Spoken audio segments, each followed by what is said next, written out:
Hey guys, it's Steve Bivans here from Payshee's Popcorn, and I've had a couple of people recently ask me about how we got started in popcorn under the cottage food law here in Minnesota.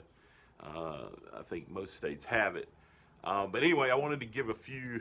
They had a couple. You guys had a couple questions about it, mostly because you saw the article about us and Cinco de Mayo and popping in the Whirly Pop 100 plus bags or whatever on learnhotdogs.com. Thanks to Ben for posting that up. It was a big boost, and we have enjoyed it. But you know, it's brought up some questions. So a few of you wanted to know, you know, what kind of bags we use, how we popped. You know, I suggest you pop in a Whirly Pop, or how do you get started? So anyway, I've written a little article, but I wanted to do this video so you could actually see what the hell I'm talking about. So the first thing everybody wants to know about is the Whirly Pop. Well, I have it out here. This is our truck, by the way. Here's our Whirly Pop. As you can see, it has a lid on it. It pops open. There's a little spinny thing on the outside. You can find how to pop on a Whirly Pop on YouTube, right here on YouTube. Somebody else will show you. I'm not going to actually pop popcorn today, but this is what we use to bail ourselves out that day. Was this Whirly Pop? We did, well, Payshee and Momo mostly did popped almost 100 bags or more in this actual thing, which still works, believe it or not. The second machine we used, and I'm gonna well, I can't flip these around. I'll just turn around. Is this one here? It's by Great Northern Popcorn Company. We got it from Amazon. I think when we got it, it was a little over $300. I looked today; it's like $400. That included shipping, so it's not that bad. You can see it's got a 16 quart kettle in it, which is more than twice the size of most home units, but it's still 120 volts, so you can plug it into a regular outlet with no problem. You know, as long as you got enough wattage, I guess, and amperage in your system. It worked for us for a couple of years, except for that day when it didn't, and we had to resort back to the Whirly Pop. You can, of course, pop a lot of popcorn in the Whirly Pop, but if you're really broke, or you just want to dip your toe in, you know, to see if you really want to do popcorn, the Whirly Pop will work as long as you don't have to do too much. I mean, if you're doing, you know, 10 to maybe 30 bags for an event or something, maybe it's just kind of a side deal, sure, the Whirly Pop would be okay. I would not advise you popping 100 bags in it, because you're going to be really effing tired when you get done. So it's not optimum. These days we've graduated to a much bigger thing. Our kettle corn machine here that you can see by North Bend, it's 160 quarts as opposed to what is 2 cups a pint. So it's a lot bigger, and we have the big sifting table here that you can see that we use now. One of the questions I had was, can you do all of the flavors we do with a Whirly Pop? The simple answer is yes. The complicated answer is it depends on what those flavors are. You could pop just plain old popcorn in there, and what we usually do is we pop it in there and then we mix it in a bowl. This is what we used to do anyway. We mixed it in a bowl, and then we dump that into a relock bag, which we put in another bag. I'm going to show you that here in a couple minutes when I go back indoors. But out here, I would just say, if you want to do kettle corn, however, the Whirly Pop we call it a Whirly Gig all the time, because it's not actually the name. The Whirly Pop will make kettle corn. I mean, but only a couple batches back to back before you have to clean it. because it starts the sugar starts to stick up in it, and then it doesn't work so well. So then you have to stop, clean it out, dry it out, and then start all over. So if you're trying to sell kettle corn, the Whirly Pop is not the way to go. It's just too slow. The countertop Great Northern machine here, it's still not very useful for kettle corn. You could probably do. I don't know that I've ever actually tried it in there. I know of friends that have counter units that they've done kettle corn in, but that's like, a couple of bags or whatever to watch a movie, not to sell it. You'd have the same problem basically that the Whirly Pop has, that you'd have to be cleaning it out so often that it would probably be, you wouldn't be able to produce much kettle corn in there. But if you want to do, regular butter and salt popcorn, or, make plain corn in there, is what we used to do, and then mix it with like cheese or some kind of powdered sugar mix or something like that in a bowl, and then put it in a bag. You could totally do that all day, and that's the machine we used for over 2 years to do exactly those things. We did not do kettle corn, however, the first 2 years. We just started doing that, and the first thing we did, if you wanted to do kettle corn and not spend, $5,000 on a machine like this, and this, I know it's kind of dark in here, I apologize. We got this, it's called a caramel kettle. It's a caramel kettle, basically. I think from K-Tom, I believe. Let me try to get this down without dropping it. I'm going to stick it next to the other one so you can kind of see it. This is it. Here, let me set it up so you can see, kind of how big it is to my head. This one, it needs to be clean, as you can see. It's kind of crusty, crusty sugar down there. That unit we got from, like I said, I think we got from K-Tom with shipping, it was around $250. It's a big aluminum pot. They make a copper one, which is like $700. I would not do that. And for fire, they sell a unit, propane unit for these, but that's like $700+, and I didn't want to spend that much. So what we did was, let's see if I can get to it. I'm over my garage. It's kind of a mess in here. Is use, you can't even see down there. It's a turkey fryer, and I know what most of you probably know what a turkey fryer looks. The burner unit looks like. We have a turkey fryer unit, and we have two. One of them actually has little sides on either side of it that. And I'll put a link to one or something in below, and I'll put a link to all this other stuff as well, the other equipment and the other things I'm going to talk about. I'll put links down below so you can find them. But we use the K-Tom unit, this kettle here, on top of a turkey fryer burner for, we only use it like 2 or 3 times before we got the big unit. This summer we did that. And it worked. It works pretty well. I mean, if you wanted to do kettle corn, but you didn't want to spend $5,000 or thousands of dollars to get the full unit, and I would get mine from Greg Sweet out at kettlecornmachine.com. I did not, because, well, that's a long story we'll talk about later. But I would get one of these K-Tom units, aluminum pots, and a turkey fryer that has, stabilizers on either side, and it slips right down in there.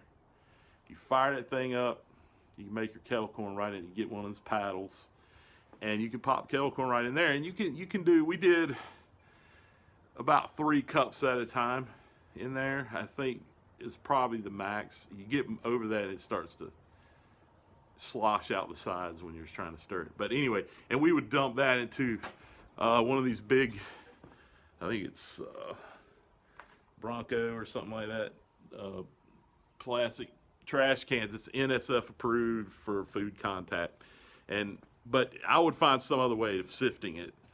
That didn't work all that great. I talk about it in the article that I'm writing. you would need to figure out some way of sifting. So, because you want to get all the unpopped kernels and stuff out of there. Anyway, that's the machines. Let's see if there's anything else I wanted to talk about them. But yeah, I mean, if you're not doing kettle corn, the Whirly Pop is an okay way to start. It's not going to produce very much popcorn without working all day.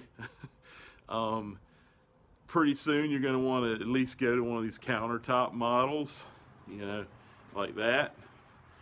Or, I mean, for about the same money, and maybe a little less, you could get one of these aluminum pots and probably a turkey fryer burner if you don't already have one, and you could be making you can make plain kettle corn in that. We've done that. We pop plain corn in there, and then you can pop kettle corn flavors in it too. So if you want to do kettle corn, you don't have a lot of money, but you have some money, that's the way to go. If you're really just trying to dip your toe in, get a Whirly Pop and test it out. It totally works. But you'll want to graduate pretty soon from that if you really want to make any money at it, because it's too much labor and time involved to make much popcorn from it. All right, I'm gonna go inside, and then I'll show you our kind of the process without actually popping any popcorn, of how we pop it, mix it, and bag it. So to answer the questions about bagging and that kind of stuff. So hang on one second. Hey guys, I'm I'm in the kitchen now. Took my coat off. It's a little warmer in here. I want to show you a couple of things in here on what kind of bags we use, and kind of a real quick look at our old cottage food process of popping, mixing, and bagging. So I'm gonna turn this off, and I'm gonna flip it around so you can actually see what I'm talking about. Okay, so first off, you see the Whirly Pop. Obviously, we pop the corn on the stove over there, and then we bring it over. We dump it out into our big magic yellow bowl. This bowl is the greatest bowl ever made. You can't have it. It's ours. And I can't even tell you where to get one, because there's a lot of them kind of like it on Amazon and elsewhere, but they're more brittle, and this one has lasted for years and years, and it's kind of flexible. You can kind of see how it bends, and it doesn't break.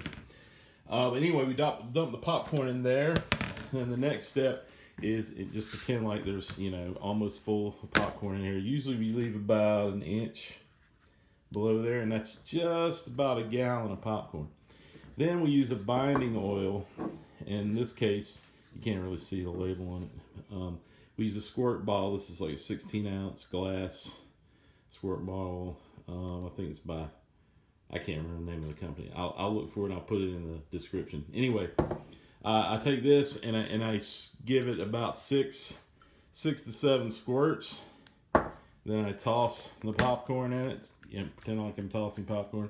I toss it a little bit, 6, 7 more. Toss it a little more, like 3 or 4 times. Then another 6 or 7. So anywhere from 18 to 21 squirts of oil, depending on the type of popcorn. And then we put the seasonings on. And here I've got two of ours, I should say. Our West Side Taco, which is kind of a white cheddar taco flavored blend, and Cha-Cha Churro. We don't do churro as a dry seasoning anymore. We do it as a kettle corn now. But back when we were doing cottage food, we did it this way. And so I'll take a spoon, dip out some flavors. I dump it on there. I usually do about anywhere from a couple of tablespoons to 3, something like that, tablespoons worth. Then I flip it several times one way, and then I'll spin it, but not quite 90 degrees, about 80 degrees, so that you get kind of a slight X pattern instead of a cross pattern. And then I flip it again until all of the flavor kind of mixes the area, and it looks like it's more or less evenly distributed. And then I take that, and this is impossible to do as one person. It's hard to do even if I'm more than holding the camera. But I take this bag and I'll hold it in my left hand usually. I'll show you, kind of like that, and then I will pick up the bowl, kind of cradle it in my arm. There might be a video of me doing this somewhere, but and then thankfully the bowl's kind of flexible, and then I dump it into this relock bag here, and I'll put the link for that in the description as well. Where we got them in a local place, but I found them online just today actually, and so you can actually order them online. And then we used to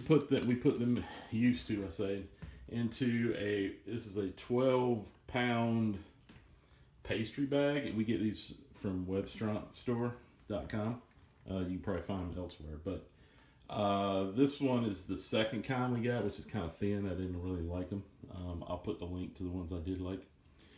And anyway, so we have that. I usually have that bag sitting on the kitchen table over there, but it's kind of cluttered at the moment.